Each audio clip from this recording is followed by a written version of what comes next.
That's another very important question. Also, the same introduction that I would like to say is that the answers for these questions have to be from revelation, because we don't know. So it has to be from revelation. If someone has given you an answer and it's not from revelation, it's a problem. So getting back to what happens to the soul leaves the body. The hadith speaks of it getting to a place known as barzakh.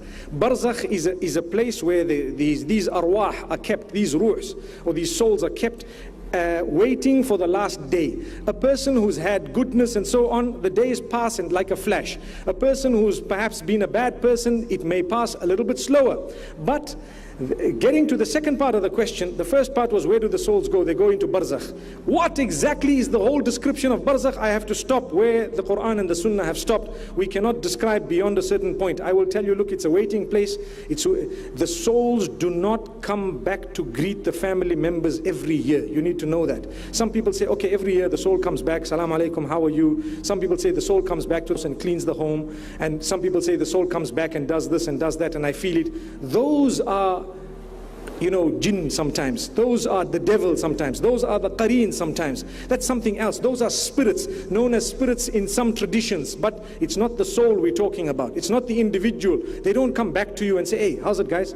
Salam alaikum. I remember one person says, I can make your grandfather talk to you.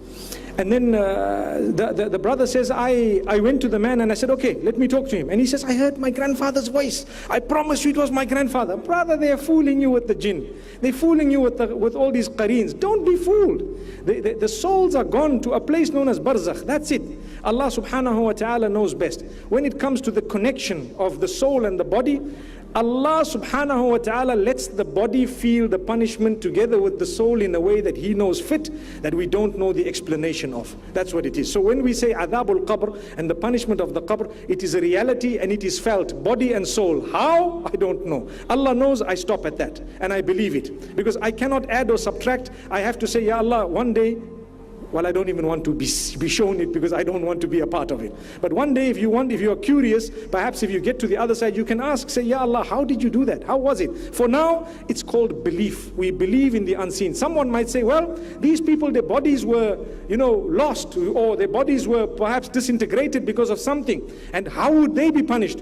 Well, I still believe if Allah wants, He will do it, and He will do it exactly that way. How He does it, He knows best. That's how we stop. In this way, you protect yourself, you protect your iman. When we want to go into deep details that are not in the Quran and the Sunnah of Rasulullah ﷺ regarding imaniyat and matters of belief, we tend to burn our fingers. When we burn our fingers by starting to add extra, cream on the cake and something which is not supposed to be, that's when we falter. May Allah subhanahu wa ta'ala guide us, and may He make us from amongst those who do not become so inquisitive that we start asking questions that are part and parcel of where we're supposed to have stopped in terms of belief. May Allah subhanahu wa ta'ala help us. I just want to clarify that last point. What this means is, yes, you are allowed to ask questions, and you're allowed to ask any question you want under the sun. But if the answer of the question is not found in revelation, and that question is connected to belief, then just stop there and say, look, Allah knows best. That's it. And you will save yourself. Wa sallallahu ala nabina Muhammad. Jazakallah khair. Thank you so much, sister.